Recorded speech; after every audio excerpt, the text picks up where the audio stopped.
जो इस मानव समाज को उन चीज़ों से मुक्ति दिला सकता है। आप जहाँ हैं उसका उद्देश्य है संकल्प हो हमारा इंसान हम बनेंगे, इंसान बन गए तो भगवान भी बनेंगे। वेद के ऋषियों ने जो आपके लिए प्रारूप तैयार किया, क्या वह आपको मान्य है, आपको स्वीकार है? आते हैं देखते हैं ऋषि आपको क्या कह रहे हैं। मैं सुबह के सत्र में कहा था कि मनुर्भवः ऋग्वेद कहती है, उसके श्लोक कहते हैं कि तुम सिर्फ मनुष्य हो जाओ। उन्होंने ऐसा शब्द का प्रयोग नहीं किया कि परमात्मा भवः ईश्वरो भवः, ऐसा वाक्य का प्रयोग ऋग्वेद के ऋषियों ने नहीं किया। मनुर्भवः आप मनुष्य हो जाए। तो मनुष्य होने में क्या क्या कठिनाई आ सकती है? क्या हम शराब पिएंगे तब मनुष्य हो जाएंगे? क्या हम गांजा पिएंगे तब मनुष्य हो जाएंगे? क्या हम खैनी खाएंगे तब मनुष्य हो जाएंगे? क्या हम राजनिवास मीन्स गुटखा, नाम कितना अच्छा है, राज में निवास करने वाला गुटखा जो शरीर में भुटका पैदा कर देता है, कैंसर पैदा कर देता है, मुंह के सारे स्ट्रक्चर बदल देता है, उसके सारे कंडीशन बदल जाते हैं। तो आप उस पर क्या चिंतन करना चाहते हैं, थोड़ा मैं उसकी तरफ ले जाऊंगा आपको। क्योंकि आधार समझते हैं, मानव जीवन जब अपने रूप में खिलना प्रारंभ करता है उसका भी एक आधार होता है। जैसे घड़ा का आधार मिट्टी है, उसका उपादान कारण घड़ा है। आप आधार साहब शास्त्री के आधार पर, उनके विचारों पर चलकर इस मानवता को एक नई दिशा दे सकते हैं कि वहाँ कमी रहेगी। क्या आप उन विचारों को लेकर आप अपने जीवन को सजा सकते हैं, संवार सकते हैं? मैं वैसे बात नहीं करने जा रहा, प्रमाण के साथ आपके सामने कुछ बात रख ही दूंगा। वेद के ऋषियों ने कहा कि हिंदुस्तान के लोगों, तुम्हारी जमीन पर मैं जिस तपस्या, ऋषि का मतलब समझते हो, खोज करने वाला व्यक्ति, जो खोज करके आपको सिद्धांत देता हो, आपको जीवन जिंदगी देता हो, आपको मानवीय चेतना जगाने का एक नया आधार देता हो, उन ऋषियों ने क्या कहा? मातृदेवो भव, माँ देवी है। देखिए, कहे भी ईश्वरो देवो भव ऐसा नहीं कहा। आपका संपूर्ण चार वेद आपके सामने मौजूद हैं, आपके सामने हैं, 6 दर्शन हैं आपके सामने हैं। ऋषि का क्या पुकार है, क्या खोज है? उन्होंने कहा कि मानव भटको नहीं, तुम्हारे घर में तुम्हारी देवी है, मातृदेवो भव, माँ देवी है। देवी किसे कहते? दिव्यगुण संपन्न सह देवी, जिनका जीवन दिव्य गुण से संपन्न है उसे देवी कहते हैं। और जिसका जीवन संपन्न स्त्री और पुरुष दोनों वाक्य में आ जाएगा। जिनका जीवन दिव्य गुण से संपन्न है वह देवी होंगी, वह देव होंगे। मातृदेवो भव, माँ देवी है। पितृदेवो भव, पिता देव हैं। अतिथि देवो भव, अतिथि देव हैं। आचार्यो देवो भव, आचार्य देव हैं। 2 देव 150 वर्ष पूर्व शिकागो सम्मेलन में नौजवान सन्यासी स्वामी विवेकानंद, जहां पर 5 स्टार का हीरो भी मौत खा जाता है, जिसके पर्सनैलिटी और विचार के सामने में अब याद रख लेंगे। स्वामी जी कहते थे, जिस गली से मैं गुजरता गली में सन्नाटा और शांति महसूस होने लगती। कितने बड़े प्रतिभा अपने जीवन में अर्जन किया, अकेला सन्यासी पूरी दुनिया को एक नई दिशा दे दिया। आप हम लोग मिलकर भी इस नगर नौसा के तमाम कुविचारों को, कुसंस्कारों को परिमार्जन नहीं कर सकते हैं, दूर नहीं कर सकते। दुर्भाग्य यह है कि हम अपने पिता होने का काम तो करते हैं, पुत्र को शराब और मांस का अड्डा पर पहुंचा देते हैं। जब आपकी पार्टी होती है, जब आपका कोई फंक्शन होता है, सारे लोग लोग शराब में डूब जाते हैं और उस डूबने का नतीजा क्या होता है, आपके बच्चे भी शराबी हो जाते हैं। जिस व्यक्ति को शराब का अंजाम पता नहीं उसको आप शराबी बनाने के लिए तैयार हैं। यह कार्यक्रम आपको पूरी मानवता का एक नया इतिहास खड़ा करना चाहता है। यह कोई पॉलिटिकल मंच नहीं है, यह अध्यात्म का वह मंच है जो सीधा मानव समाज से बात करता। यहाँ आपका डेवलप, आपका विकास, आपका पुरुषार्थ है। जो कबीर साहब ने कहा, निज पौरुष का करो भरोसा, छोड़ अन्न की आशा, जिसके आगे नदी बहे सो कसमड़े प्यासा। आप आइए, उन्होंने कहा आपके सामने नदी बहती है, आप प्यास से मर रहे हैं, आपके सामने आम गिरा हुआ है पका हुआ, आप अगर दूसरे के भरोसे उस आम को खाना चाहेंगे तो आपको सड़ा हुआ आम मिलेगा, पका हुआ आम नहीं मिलेगा, रसदार आम नहीं मिलेगा। आप अपने जीवन को ऐसे लोगों के हाथ में डाल दिया, आपको नचाते नचाते बंदर की तरह आपके जीवन को बना दिया लोगों ने। आप इस मानव का सर्जन करते हैं, इस मानव का व्यवस्था डालते हैं, इस मानव के साथ आपका अपना एक मानवीय सद्गुण संपन्न जीवन होता है जिसके आधार पर समाज चलने का काम करता है। आप क्या बात करेंगे उन नेताओं से जिसके जीवन मांस और गांजा और शराब जिसकी बुनियाद पर खड़ी होती है। आप उसको चिघार कर कभी नहीं कहा कि नेताओं मैं तुम्हें वोट डालता हूं, तुम अपने जीवन में कभी भी ऐसा काम नहीं करो देश से राष्ट्र बर्बाद हो जाए, देश बर्बाद हो जाए और समाज बर्बाद हो जाए। आज यह निर्माण 14वीं शताब्दी का पुकार है। सिकंदर लोदी के सत्ता पर सदर कबीर ने कहा तुम्हारा भगवान कहाँ है, मेरा भगवान कहाँ है, पंडितों का भगवान कहाँ है। सीधा आवाज में सुनो महात्मा कबीर की आवाज। देखिए 14वीं शताब्दी का यह वाक्य है।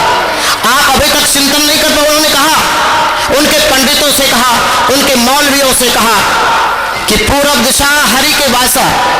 पंडित कहता है भगवान पूरब दिशा में है। सदर कबीर उस समय 14वीं शताब्दी जहां से हजारों वर्ष से देश मुसलमानों के चंगुल में फंसा रहा है, उस समय सदर कबीर का विचारधारा उनके तमाम जो आक्रमण में जो भ्रष्ट जो गलत चिंतन योग था उस पर करारा प्रहार किया। देखिए 14वीं शताब्दी बनाम 21वीं शताब्दी, हम उसके उत्तरार्ध में चल रहे हैं। पूरब दिशा हरि के वासा, पश्चिम अल्लाह मुकामा। मुसलमान के मौलवी कहते हैं कि पश्चिम में अल्लाह है, हिंदू के पंडित कहते हैं पूरब में ईश्वर है। सदर कबीर ने कहा कि मेरा भगवान मेरा परमात्मा कहाँ है। देखिए कितना प्रेम से प्यार से और ढंग से कहते हैं, दिल मां खोज दिलही मां खोजो यही करीमा रामा। पूरब दिशा हरि के वासा, पश्चिम अल्लाह मुकामा, दिल मां खोज दिलही मां खोजो यही करीमा रामा। हम मंदिर में इसलिए जाते हैं थोड़ा सा मन में पवित्रता मिल जाती है। अगर हजारों गजरी वहां बैठा हो, क्या गांजा पीकर आप वहां पर रह सकते हैं? मंदिरों में तो लोगों ने अगर इधर प्रार्थना कर दी जाए हनुमान ज्ञान गुण सागर 5000 का जूता चप्पल खत्म। यहां उस तरह की बात नहीं होगी। यहाँ आप ही भगवान हैं, आप ही करता धरता है, आप ही इसकी पूरी व्यवस्था करते हैं। इसलिए आपको पता है कि सत्संग में जूता चप्पल किसी का चोरी नहीं होनी चाहिए। कोई झोली भी गिर जाए तो वहां भी उसका नहीं होना चाहिए। यह कार्यक्रम मैंने अररिया में करवाया। हमारे राकेश मुखिया जी वर्तमान में हैं, उन्होंने हमसे कहा आत्मस्वरूप साहब कार्यक्रम कैसे होगा। मैंने कहा कुरुक्षेत्र के मैदान में कभी नहीं सोचा योद्धा कि हम मरेंगे कि जिएंगे। याचना नहीं अवरन होगा, जीवन जो कि मरण होगा। मैं आपके सामने एक वचन देता हूं, अगर आप लोग अपने जीवन को इस तरह लगाया कहीं अध्यात्म में, मेरी आवश्यकता प्राण देकर भी एक कार्यक्रम अगर संपन्न होता है, आत्मस्वरूप वहां तैयार होता है। ना तो मुझे किसी प्रशासन का भय होता है, ना तो किसी राजनेता के गुंडों से मैं भय करता हूं, क्योंकि आत्मा कभी ना मरती है ना कभी जीती है। मानव समाज के उद्धार के लिए, मानव समाज की व्यवस्था के लिए अगर पूरी जिंदगी कुर्बानी देना पड़े वह भी कम होगा। यह मोक्ष अवस्था का सवाल है। हजारों लोग मेरे तपश्चर्या से मोक्ष प्राप्त करता है, भ्रष्टाचार से मुक्त हो जाते हैं, यह समाज नई जिंदगी पाता है। इससे बड़ा सौभाग्य आपका क्या होगा, प्रखंड वासियों का क्या होगा, जिला वासियों का क्या होगा। बुद्ध स्थली रहा है वैशाली, विश्व के जाने माने यूनिवर्सिटी यहाँ पर हैं, और आपका जीवन आज भी मूर्खता से भरा हुआ है। आपका जीवन कुविचारों से भरा हुआ है, आपका जीवन कुछ संस्कारों से भरा हुआ है। एक आचार्य आपके बीच आते हैं, जानते हैं उनको कोई आश्रम नहीं है, हम लोगों ने कोई मठ मंदिर नहीं बनाया, जबकि मैं एक मठ का उत्तराधिकारी हूँ। साल में कभी 5 दिन रह जाऊं तो बहुत होता है, क्योंकि आप लोग ही उसकी व्यवस्था करते हैं। मानव मानव के लिए व्यवस्था करता है, मानव मानव के लिए जीता है। तो मैं आपको थोड़ा सा उधर ले जाऊं जहां से मैं प्रारंभ किया था। 2 देव स्वामी विवेकानंद ने आपको समझाने का प्रयास कर दिया। जानते क्या कहा? मूर्खो देवो भव, दरिद्रो देवो भव। ऐ मानव समाज, तुम मूर्ख को थोड़ा पढ़ा लिखा दो, वह गलत बात बोलना छोड़ देगा। दरिद्र को थोड़ा धन दे दो तो तुम्हारा घर में चोरी करना छोड़ देगा। वो दुर्भाग्य है, डीआईजी का बेटा, कमिश्नर का बेटा शराब पीता है और क्राइम करता है। मैं तो पटना में पढ़ा, बहुत लोगों को करीब से देखने का प्रयास किया बंधुओं। मैंने देखा कि अच्छे लोग कि कुछ लोग हैं जो सृष्टि में आया, वह गंजड़ी क्यों हो गया, वह क्राइम एलिमेंट से क्यों जुड़ गया। कहीं न कहीं उनका जीवन वहां से जुड़ा होगा, क्योंकि जैसा खाएंगे अन्न वैसा होगा मन। 30 किलो अन्न खाने के बाद 1 तोला वीर्य बनता है, ऊर्जा बनती है। मानव उसको गलत ढंग से डिस्चार्ज करता है, फॉल करता है, तो सबसे बड़ा दुर्भाग्य है। ऋषियों ने कहा ब्रह्मणि आचरति इति ब्रह्मचारी। ब्रह्मचारी किसे कहते हैं? जो ब्रह्म में रमण करता हो, विचरण करता हो। ब्रह्मणि आचरति इति ब्रह्मचारी। कहा ब्रह्मचारी? जो स्व में रमण करता हो। स्व मैंने अपना। देखिए ऋषियों ने वहां भी कहा, अपने को आप भूल के हैरान हो गया, माया के जाल में फंसा वीरान हो गया। दिन रात खाम काज दिल दिया, पानी में मिल के दूध एक जान हो गया। माया के जाल में फंसा वीरान हो गया। अभी आप सुन ही रहे थे 4 जीवन की व्यवस्था, ब्रह्मचर्य, वानप्रस्थ, गारहस्थ, संन्यास। ब्रह्मचर्य में ही 2 जीवन आ जाता है, संन्यास का जीवन और विद्यार्थी का जीवन। अगर विद्यार्थी पढ़ लिखकर आईएएस बन जाता है, मनोयोग से पढ़कर 10 घंटा, 12 घंटा, 15 घंटा, 16 घंटा, 20 घंटा जब पढ़ता है, तब बीपीएस टॉप करता है, आईपीएस आईएएस बनता है, तब आप उच्च कोटि के नागरिक की गिनती में आ जाएंगे, आपकी व्यवस्था उस रैंक में हो जाएगा।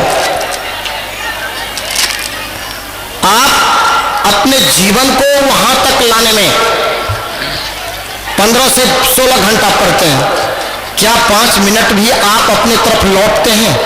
हम वीरान क्यों हो गए? एक कहानी में थोड़ा इस बीच में रख देता हूं।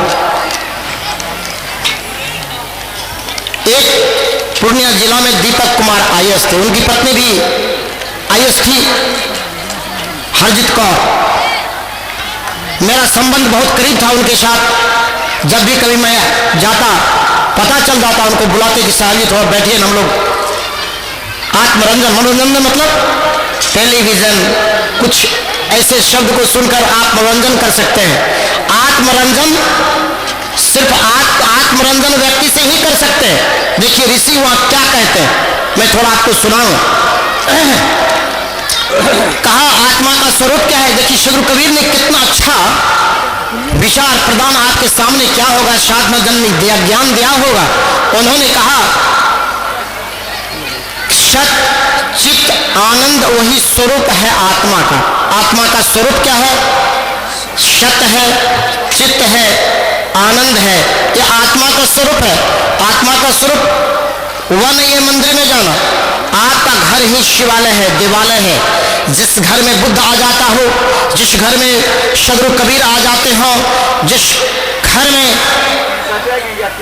महर्षि में ही आ जाते हो, जिस घर में स्वामी दयानंद सरस्वती आ जाते हो, सुभाष बोस आ जाते हो, पटेल आ जाते हो, जिन्ना आ जाते हो, भगत सिंह आ जाता हो, दुनिया के दुर्लभ महापुरुष, राजनीतिक महापुरुष और आध्यात्मिक महापुरुष, एक शांति प्रदान करने वाला, एक इस मानव जाति को नई दिशा देने वाला, नए राष्ट्र की स्थापना करने वाला व्यक्ति वह सोचने लगता है कि मेरा राष्ट्र कहीं बर्बाद तो नहीं हो रहा है। चाणक्य की तरह आधार साहब चाणक्य की तरफ इनका दृष्टि गया होगा। उनके एपिसोड पर चाणक्य ने सत्ता में भूचाल ला दिया। स्वामी सुकरात ने यूनान की सत्ता में भूचाल ला दिया। जानते हैं क्या कहा वहां के सत्ता वालों से? ऐ प्रशासक लोग, जिस दिन तुम मुझे फांसी पर दोगे यूनान तुम्हारे चंगुल से मुक्त हो जाएगा। कल के क्यों? कल के सुकरात का कलम यूनान के जन जन लोगों के लिए चला है। जिस दिन उस कलम की लेखनी यूनान की आजादी की बात करेगी, तुम्हें आजाद कर देना होगा, तुमको अपने सत्ता का सारा दादागिरी खत्म कर देना होगा। सुकरात फांसी पर गया और पूरी यूनान 12 घंटे में परिवर्तन के कगार पे खड़ा हो गई।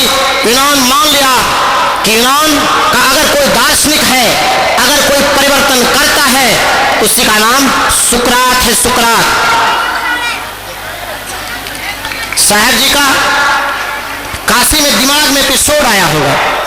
ये सोचे होंगे कि चाणक्य कैसे भूचाल ला दिया। चाणक्य किसी विद्यार्थियों का सहारा लिया और विद्यार्थी के अंदर एक नई क्रांति पैदा कर दिया और साम्राज्य जो वहां के राजा थे उनकी व्यवस्था में परिवर्तन हो गई।